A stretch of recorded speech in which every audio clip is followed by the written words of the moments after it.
আজ তোমাদের আমি একটি গল্প শোনাবো। গল্পের নাম টেপা আর টেপির পায়েস খাওয়া।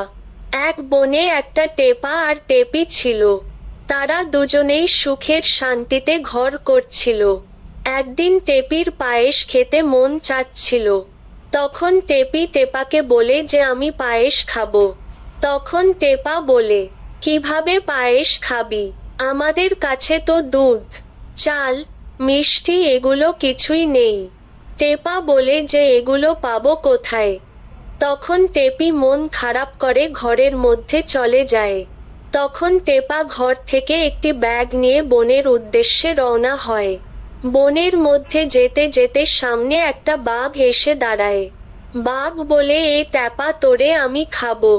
তখন টেপা বলে যে, আমাকে তো খাবি, কিন্তু আমার টেপি তো পায়েস খেতে চাইছে।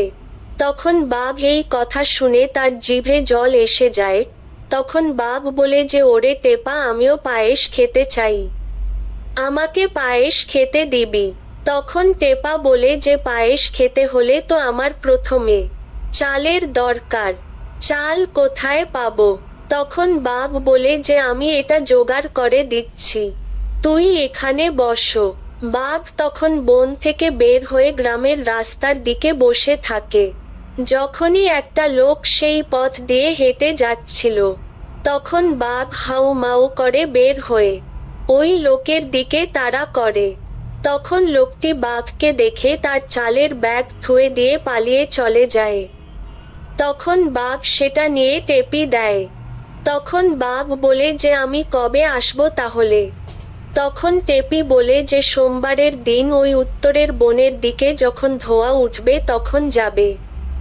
এই বলে বাঘের কাছ থেকে বিদায় নিয়ে সে আবার তার ঘরের দিকে চলে যায়। বাড়িতে গিয়ে টেপিকে বলে, এই নে তোর পায়েস খাওয়ার জন্য চাল নিয়ে এসেছি। টেপি এগুলো দেখে টেপি মনে খুশি আর ধরে না। পরের দিন সকালে আবার টেপা একটা জগ নিয়ে বন থেকে বেরিয়ে গ্রামের উদ্দেশ্যে রওনা হয়। বনে টেপার সাথে দেখা হয় শেয়ালের।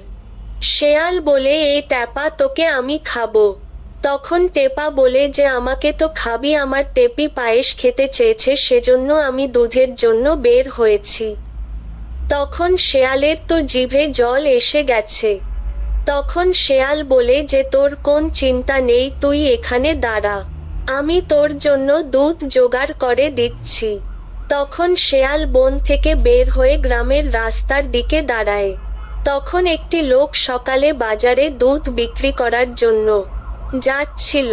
তখন শেয়াল সেই লোকের দিকে তাড়া করলে লোকটি দুধের কলস থুয়ে পালিয়ে চলে যায়। তখন শেয়াল দুধ নিয়ে টেপাকে দেয় এবং টেপাকে বলে যে, আমি কখন আসব? তখন টেপা বলে যে, সোমবারের দিন ওই উত্তরের বনের দিকে যখন ধোঁয়া উঠবে তখন যাবে। এই বলে শেয়ালের কাছ থেকে বিদায় নিয়ে সে আবার তার ঘরের দিকে চলে যায়। বাড়িতে গিয়ে টেপিকে বলে, এই নে তোর পায়েস খাওয়ার জন্য দুধ নিয়ে এসেছি। টেপি এগুলো দেখে টেপি মনে খুশি আর ধরে না। টেপা টেপিকে বলে, দুধ হলো, চালও হলো, এখন তো মিষ্টির প্রয়োজন, মিষ্টি কিভাবে পাই? তখন টেপা পরের দিন সকালে টেপিকে বলে যে, একটা কোদাল দিতে। কোদাল নিয়ে টেপা বনের থেকে বেরিয়ে আবারও গ্রামের রাস্তার দিকে হাঁটা দিল। যেতে যেতে বনের মধ্যে দেখা হলো হায়নার সাথে। হায়না বলে, এই টেপা তোকে আমি খাবো। টেপা বলে, আমাকে তো খাবি, কিন্তু আমার টেপি খেতে চেয়েছে পায়েস, সেজন্য আমি মিষ্টির খোঁজে বের হয়েছি। তখন হায়না তার কাছ থেকে কোদালটা নিয়ে গ্রামের যে রাস্তা আছে সেই রাস্তা মাঝখানে একটা গর্ত করে রাখল।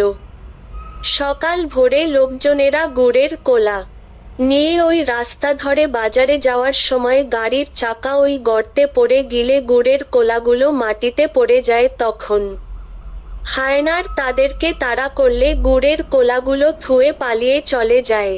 তখন হায়না গুড় নিয়ে টেপাকে দেয় এবং টেপাকে বলে যে, আমি কখন আসব? তখন টেপা বলে যে, সোমবারের দিন ওই উত্তরের বনের দিকে যখন ধোঁয়া উঠবে তখন যাবে।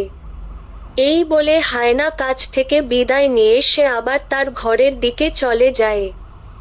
বাড়িতে গিয়ে টেপিকে বলে, এই নে তোর পায়েস খাওয়ার জন্য দুধ নিয়ে এসেছি।